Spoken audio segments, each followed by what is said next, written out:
ይሄ የኔ ሐሳብ ብቻ አይደለም የብዙ ኢትዮጵያውያን ሐሳብ ነው ለኢትዮጵያ ፌደራል መንግስትና ለክልሉ መንግስት ለአማራ ክልል መንግስት ይሄ የኔ ሐሳብ ብቻ አይደለም የብዙ ሰው ሐሳብ ነው የሚሰራ ተሆነ መንግስቱ ስራውን ይስራ የማይሰራ ተሆነ ስልጣኑን ለሰፊው ያስረክብ ይሄንን ጾመ ሐዋርያት አለመጾም ይህን ጾመ ሐዋርያት አለመጾም ሁሉንም አለመጾም ማለት ነው ሁሉንም ማጾማት እንዳለመጾም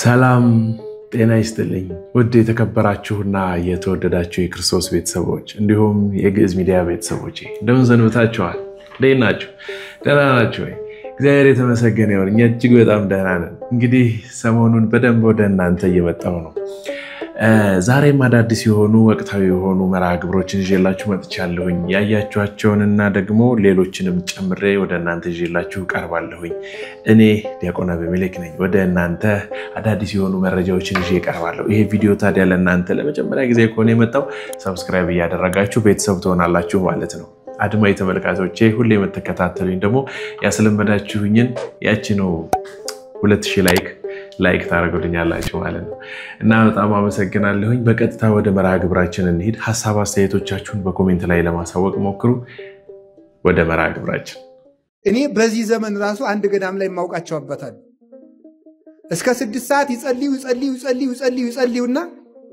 6 ሰዓት ከሌሊቱ 6 ሰዓት ሲደክማቸው እንዳያነቡ አንደበታቸው ይደክማል ጉልበታቸው ይንቀጠቀጣል ነገ ጎስቋሌ ዛሬ ቆመ ማደር ካቃተ ነገ በንጉሠ ሰማይ ወምድር በእግዚአብሔር ፊት ምንህን ይዘህ ትቆማለህ ብለው ራሳቸውን ከግርግዳው ጋር አስረው ያድራሉ ራስን መቆጣት ተኙ ሲል ገስጾ ማስነሳት ብሉ ሲል እምቢ ማለት ለመልካም ነገር ሰውነትን መቆጣት ሌላስ አጋንንትን መቆጣት ተኙ ብሉ ተጣሉ ሲሉ ወግድ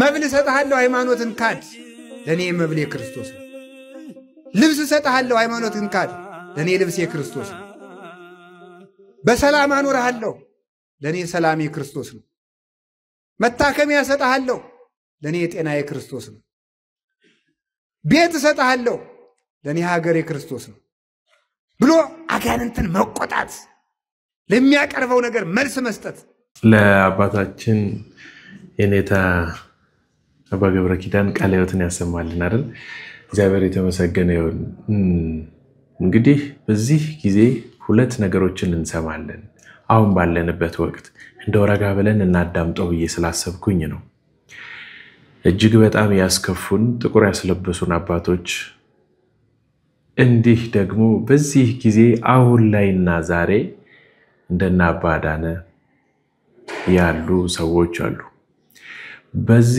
በዚህም እግዚአብሔር ሁለቱንም ሰጥቶን እጃችን ላይ ሆኖ ያየን እየኖር ነው እና የምንተነፍስበት ረፍት የሚሰጡን አባቶች ስላሉን በእውነት እግዚአብሔር የተመሰገነ ይሁን እንደዛ ያሉትን ነው አሁን በገብረ ኪዳን የነገሩንና ደስ ብሎኛል እግዚአብሔር ያክብርልን አባታችን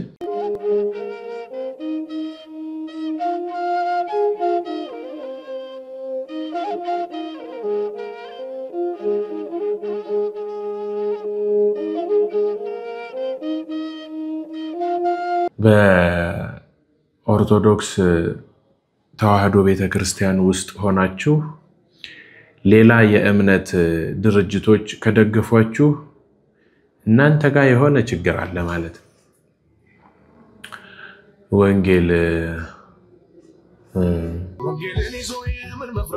ወንጌልን ይዞ በወንጌል መኩራት ወንጌል ምናምን እያሉ በብፁዕ አቡነ ሳዊሮስ እየሰሩ ነውና ምን ያህል በዚህ ልክ ቤተክርስቲያናችንን እንዳስደፈርናት ቤተክርስቲያናችን በዚህ ልክ እንዴት እንደተነካች አይታችኋል አይደል ፕሮቴስታንቶች ብፁዕ አቡነ ሳዊሮስን ደግፈዋቸዋል ለምን ለእናንተ ተቻለው ኮሜንት ላይ አስቀምጡልኝ ሰላም ብሌን ማሞ ባላለው ዛሬ መጣሁት አንድ መልእክት ለማስተላለፍ ነው ለኢትዮጵያ ፌደራል መንግስትና ለክልሉ መንግስት ለአማራ ክልል መንግስት ይሄ የኔ ሐሳብ ብቻ አይደለም የብዙ ሰው ሐሳብ ነው ሁሉም ሰው በየቤቱ ግራ ገብቶታል።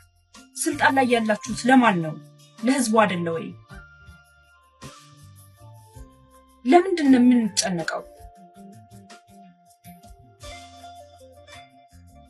ለምን እንቅልፍ እናጣለን? ይሄን ነገር ህዝቡ ብቻ ነው ወይ የሚያመው? ለምንድን ነው ስልጣን ላይ ያላችሁት ይሄ ነገር የማይሰማችሁ? ለምንድን ነው የማያማችሁ? መቼም ሁላችንም ኢትዮጵያዊ የወጣ ነው ከባል ሀገሩ ነው። ለምንድን ነው ያለፍንበትን ቤተሰብ የምንረሳው? እባካችሁ የትውልድ ተወቃሽ አትሁኑ። እባካችሁ ምክንያቱም ልቡሰ ስጋ ስለሆኑ እንጂ የምር ሰው ናቸው ብላችሁ ታምናላችሁ? እናንተስ አሁን ስልጣን ላይ ያላችሁ ከበላይ ጀምሮ በሰው ህይወት ላይ በዚህ ልክ ሲቀለድና ሲፌዝ ስልጣኑ ያላችሁ አቅሙ ያላችሁ ሰዎች እንኳን ጭጭ ዝም አላላችሁ? የሀገራችን አባቶችስ ምን ያህል አውርታችኋል? ምን ያህል ቤተክርስቲያናችሁን ጠብቃችኋል? ምን ያህል ለትውልድ የሚተላለፍ ነገር ሰርታችኋል? አቡነ አብርሃም ብፁዕነታቸው በሀገረ ስብከታቸው ሲመለሱ ከስልጣን ወርደው ህብረተሰቡ እንዴት አድርጎ እንደተቀበላቸው ሁላችን አይተናል አይደል? እሳቸውን ለመተቸት ፍጹም አይደለም፣ ግን በእሳቸው ዘመን ጊዜ ነበረ ጥቁር የለበስ ነው። ለዚያ ነገርስ ምን ትልቅ ነገርን አስቀምጠውልን ይሆን? ውስጡን ለቄስ ነው። እኛ አባት ጥሩ አድርገው የተናገሩ ይመስለኛል። የሀገሪቷ መሪ ምን ይሰራል?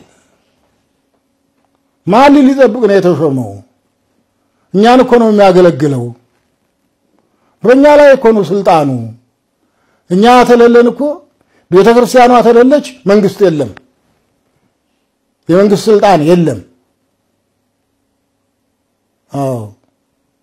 ቤተክርስቲያኗን አጥፍቶ ኖራለሁ ማለት አይቻልም። ቤተክርስቲያኗ ደግሞ አጠፋም። እንኳን ይሄ ግራኝም አላጠፋትም። እና እንግዲህ ያለው ችግር ሁሉንም አጥፍቶ ኢትዮጵያን የሌላ ድርጅት የኢትዮጵያ ኦርቶዶክስ ተዋሕዶ ሃይማኖት የሚለው ጠፍቶ የሌላ ምን ቋንቋ ልስጠው ለማድረግ የሚሰራ ሴራ ነው። ሲመክሩባት ቆይተው ነበረ። አሁን አመቻቸው። ሰዎችን በደካማ ጎናቸው ገቡባቸው። ተኛ ውስጥ አፈንግጠው የኛው ወንድሞች እንዳይሆንም እያወቁት ይችን ጥንታዊት ቤተክርስቲያን ገፍትሮ መጣል ይቻል ይመስል አልሆነ ውስጥ ገቡ። የሁሉ የነሱ አቅም አይደለም፣ መንግስት ነው። የክልል መንግስት እንላለን፣ የኢትዮጵያ መንግስት ነው። ታረቁ ይላል። ማን ጋር ነው የምንተራረቅለት? የልጆች ስራ ነው እንዴ? የልጆች ስራ እንዴት ይሆናል? ይሄ ማን ጋር ነው የምንደራደረው? እና ይሄ ሁሉ ችግር የአመራር ብክነት ነው። አመራር አለመቻል ነው። እኛ ራሳችንን እንጠብቃለን። የሚሰራ ተሆነ መንግስት ስራውን ይስራ፣ የማይሰራ ተሆነ ስልጣኑን ለሰፊው ያስረክብ። ምንድነው በሃይማኖት ላይ መቀለድ? ምን እስከምንሆን ነው? ምን እስከምንሆን ነው? ያልሆነው የለም ማለት ነው አይደል? ሌላኛው ግልባጭ ቃሉ ምን እስክንሆን ነው ማለት ያልሆነው የለም ነው። ምንድነው ያልሆነው? እኔ በቲክቶክ ላይ ሰሞኑን በጣም ሲራወጥ ያየኋቸው አንዳንድ መረጃዎች አሉ። መንግስት ግብር መሰብሰብ የፈለገበትን እቅድ ያወጣበትና ወደ 1.8 ወይ ደግሞ ወደ 2 ሊደርስ የቻለ ሚሊዮን እንዳይመስላችሁ፣ ቢሊዮን ጭምር እንዳይመስላችሁ፣ ትሪሊዮን ማለት እኔ ቁጥሩ ብቻ ነበር ያለ ይመስለኝ፣ ግን የምሬን እኮ እና ይሄን ያህል እቅድ ይዞ ይሄን ያህል ገንዘብ ለመሰብሰብ መነሳት ነው የሚሻለው ወይስ ይሄን ያህል ትልቅ እቅድ ይዞ የሀገርን ሰላም ማምጣት ነው የሚሻለው? ምናሉ ብፁዕነታቸው እኔ አይደለሁም ይሄን ነገር ያልኩት፣ የማይችል ከሆነ ይልቀቅና ለሰፊው ህዝብ ያስረክብ ቃል በቃል ነው የተናገሩትና ቃለ ሕይወት ያሰማልን አባታችን በእውነት እና ወዲፍጆን እኔ የሚታየኝ ግን ትንሽ ብንጾም ትንሽ ብንጸልይ ሁሉም በየቤቱ እኮ በዚህ ሰዓት በእንባ የተሞላ የተንጠለጠለ እንባ ያለበት ሰው ነው ያለው አይደል ብዙዎቻችን ጋር ወይ አናለቅሰው አናወርደው ወይ ተመልሶ አይገባ ስለዚህ እንደው ባካችሁን እስኪ ቢያንስ ቤተክርስቲያን በአዋጅ አውጃ እንደው ንስሐ ገብተን መዋለ ጾሙን ባንጾም እንኳን ንስሐ እየገባን ባንጾም እንኳን ንስሐ እየገባን ወደ ካህናት ባንጾም እንኳን ቤተክርስቲያን በአዋጅ አውጃ ያስቀመጠችውን ጾም ብንጾመው መልካም ነው ብዬ አስባለሁኝ መምህራችን ስለ ሰኔ ጾም እንዲህ ብለውናል እስኪ ስለ ጾም ካነሳው ይችላል ጋብዛችሁ ይህን ጾመ ሐዋርያት አለመጾም ሁሉንም አለመጾም ማለት ነው ሁሉንም አጽዋማት እንዳለመጾም አንዳንድ ሰዎች ሌላውን ጾም እየጾሙ ይሄኛውን ጾም ይሽራሉ ሰባቱም ፍጹም ናቸው ሰባቱም እኩል ናቸው እንደ አንድ ጾም ነው የሚቆጠሩት ስለዚህ ምናበላልጠው ነገር የለም አንድ ሰው ሰባት መስኮቶች ቢኖሩት ቤቱ ማለት ነው ስድስቱን በደንብ አድርጎ ዘግቶ ስድስቱ ላይ አላርም ሁሉ ገጥሞ ማለት ነው ሌባ ከሰበረው ወይ ከከፈተው እንዲቀሰቅሰው በጥንቃቄ አንዱን ግን ክፍት ቢያደርገው የስድስቱ መዘጋት የአንዱ ክፍት መሆን አይጠብቃቸው ወይም የስድስቱ መዘጋት የአንዱን ክፍት መሆን አያደርገው ስለዚህ በአንዱ በተከፈተው መስኮት ገብቶ ሌባ ወንበዴ በዛ ቤት ውስጥ ያለው ነገር በሙሉ ይዘርፈዋል ስለዚህ እኛ ስድስቱን ብንጾም ሰባተኛውን ብንሽር ጾመ ሐዋርያትን ማለት ነው በዚህ ምክንያት በስድስቱ የምናገኘውን በረከት እናጣለን ማለት ነው ስለዚህ ሰባቱንም አቅማችን እስከፈቀደ ድረስ ከነሳ አባታችን ጋር ተመካክረን መጾም ግዴታ ነው ማለት ነው ምክንያቱም ሰባቱም አጽዋማት እኩል ዋጋ ሁሉም ሰባቱም አጽዋማት እኩል ዋጋ አላቸው ነው ስለዚህ እንደው ቤተክርስቲያን እንኳን በአዋጅ ነግራን የምንጾመውን ጾም ከሰባቱ አጽዋማት ውስጥ ባናጓደል መልካም ነው በቀደም እንዳልኳችሁ የኪራይ ቤት የወተት የነበራቸው ሰዎች በቃ አሁን ጾም ሊገባ ነው አቋርጠናል ሲባል በፍጹም እንዴት ትጾማላችሁ ብለው በጣም አሜዚንግ በእውነት በጣም አስገርመውኛልና ሰው በዚህ ልክ ነው ማለት ነውና ባይሆን መልካም ነው ወጣ ያለ ቪዲዮ እስኪ ላሳያችሁ አሁን ያነሳው ካለው ሐሳብ ሌላ ስለ ሴቶች ምላስ መምህር ስሙራ አላመረ ሴቶች አፋቸው አሁን ወንዱን ልልብል ሴቷ 100 ጊዜ እስክትል እሱ 2 ጊዜ ቢል ነው እና አንዳንድ በዚህ ስነ ልሳንም የሚመራመሩ ሰዎች የሴቶች ምላስ ትንሽ ከወንዶች ሳሳ ያለ ነው ይላሉ ታስታውሳላችሁ የዮሐንስ ወንጌል ምዕራፍ 4 ላይ ምዕራፍ 4 ለዚህ መጽሐፍ ቅዱሳዊ ምክንያት ልንገራችሁ ምዕራፍ 4 ያቺ ሰው እየሳቀባት እየተሳለቀባት ያቺ 5 ባልፈታ ባሎቿ የሞቱባት እየተባለች ወራዳ ነው ይብላ የምታስብ ሴት ብርፍሴንያ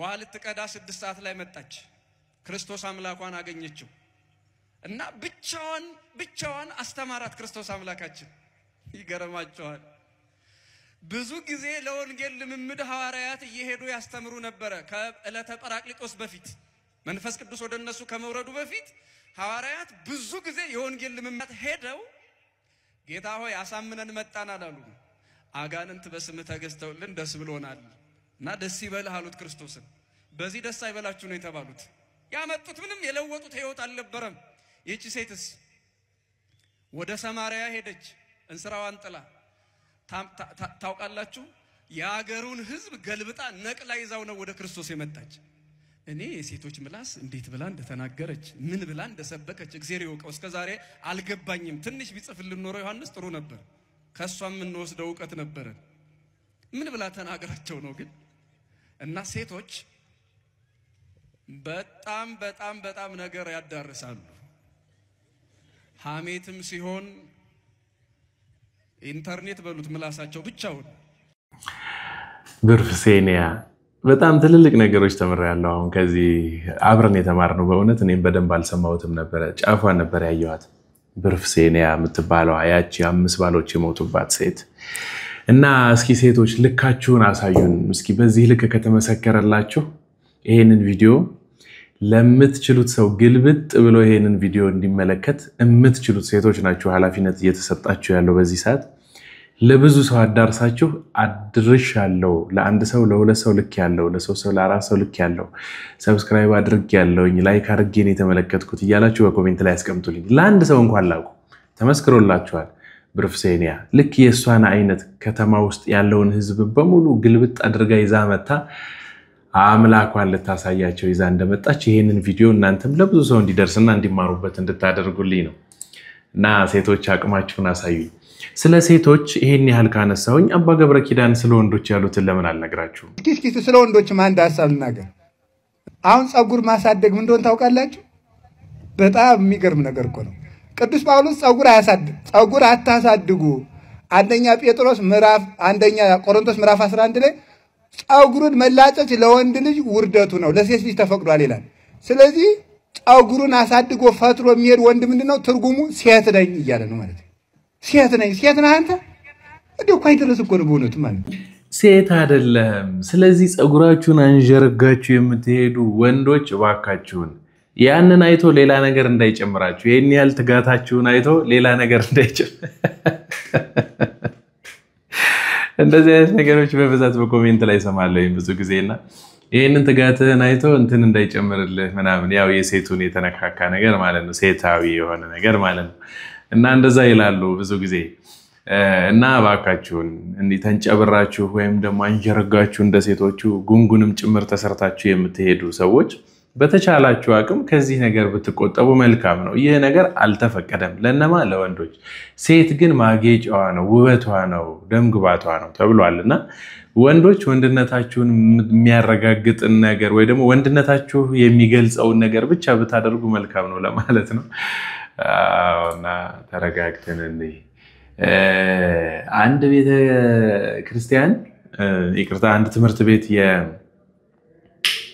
ዓለማዊ ትምህርት ቤት ያስኳላ ትምህርት ቤት ማለት ነው አቡነ ጎርጎርዮስ ይመስለኛል ለምሳላችሁ በጣም ደስ ያለኝ ሰከንድ 3 ሰከንድ ነው ምናምን ነው የምትሆነው እቺ ቪዲዮና ግን በጣም ነው ደስ ያለኝ እንደ ቤተ መቅደስ ነው የታጠነላችሁ እስኪዩት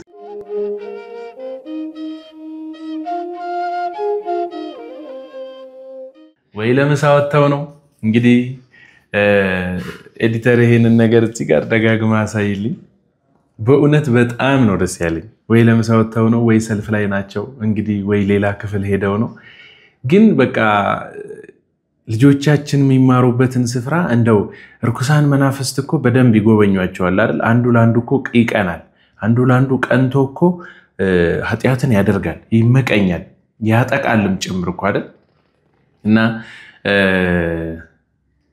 እንዲህ መባረክ በዛ ስፍራ ላይ ተገኝተው በዚህ ልክ ውስጣቸውን ክፍላቸውን አጥነው ሲወጡ በቃ ማዕዛው ራሱ ደስ አይልም በእውነት በጣም ነው ደስ የሚለው ስለዚህ ይሄ ደብተራችሁ ላይ መተት ሰርተው የሚያስቀምጡ ሰዎች እኔ ልጆኛ አስተዋውሳለሁ ሂሳብ ደብተሩ ላይ ልጁ ከእረፍት ስንመለስ ግልጥ ሲያደርገው ደም ኖሮበት በአራተኛው ሂሳብ ሆነን ለንጽፍ ግልጥ ሲያደርገው ደም ነው ውስጡና በጣም ኮንታክት ያደርጋል ከአይኑ ጋር ምናምን በዛው ሰዓት ወደቀ ደም ሆኗል ምናምን ተባለ ልጁ ግን ስቲል እንግዲህ ታስሮ ነው ያለው በሰንሰለትና ይሄው ረጅም ዓመት ስንት ዓመት ሙሉ እንዲህ የሚያደርጉ ሰዎች አሉ እንደዚህ ያለ ርኩሳን መናፍስት እንኳን እንዳይሰሩ ይህ ማይጠንት ያገለግላል ማለት ነው የትኛው ትምህርት ቤት ነው ልጆቻችሁን የምታስተምሩት የት ቦታ ነው ተመዝግበው ያሉት የሚለውን በደንብ መመልከት ያስፈልጋል ማለት ነው አንድ መምህር የተናገሩትን እቺን መልእክት ላሰማችሁ አንድ ታሪክ ልንገራችሁና በጣም የሚገርማችሁ በመልክ በለጠችኝ ብላ የገዛ ባለንጀራዋ ላይ መተት ትምህርት ቤት ታሰራለች በመልክ እንግዲህ አሁን የሷን መልክ እሷ ተወስድ ነገር የሱን ንብረት እሷ ይወስድ ነገርና በመልክ በለጠችኝ ብላ ሁሉም ወንድ እሷን ነው የሚያየው ሁሉም ሰው እሷን ነው ሰላም ይላት እኔን የሚያየኝ የለም ብላ መተት አሰርታ ለዚች ለጓደኛዋ ትሰጣለችና ጸበል ላይ ተንከባላ ተሰቃይታ ከ5 ዓመት በኋላ ሞተች እና ያቺኛዋ አሁን 9 ዓመት ሞረ በቃ ፈታኝ ወይ ነፍሴን ከስጋዬ ለይ ትላለች እሷ ላይ ያረገችው ስቃይ አሁን እየተሰቃየች በተራው ማለት መጽሐፍ ቅዱስ በሰፈርከው ላንተ ምን ይባልልሃል? አዎ እንደዚህ አይነት ያላችሁ ሰዎች እጃችሁን ትንሽ ሰብሰብ ባሉ ልክ ለሰው ደገሳችሁት ለሰው የቆፈራችሁት ጉድጓድ ውስጥ እናንተ ትገባላችሁ።